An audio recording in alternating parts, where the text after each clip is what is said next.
जी हाँ, नमस्कार प्रणाम।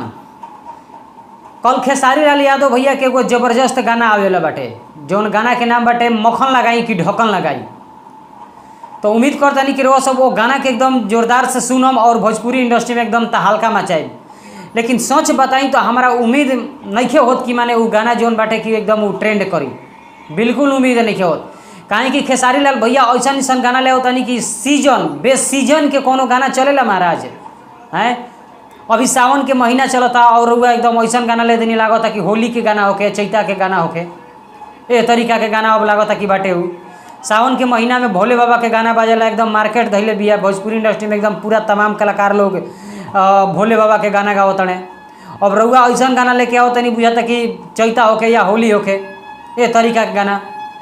तो रउआ सबके का लागता कि खेसारी लाल भैया के गाना चली कि ना चली। बाकी हम तो ही ना कहब कि रुआ सब गाना मत सुनी, लेकिन जौन गाना आइल बाटे ये गाना के भी सुने के जरूरत बा कि आखिर खेसारी लाल भैया सावन में ऐसा गाना यहाँ के काहे लेके अइनी कि मक्खन लगाई कि पहले ढक्कन लगाई। ये गाना के टाइटल है और कल के 6 बजे यानी सुबह में ये गाना आवे वाला बाटे।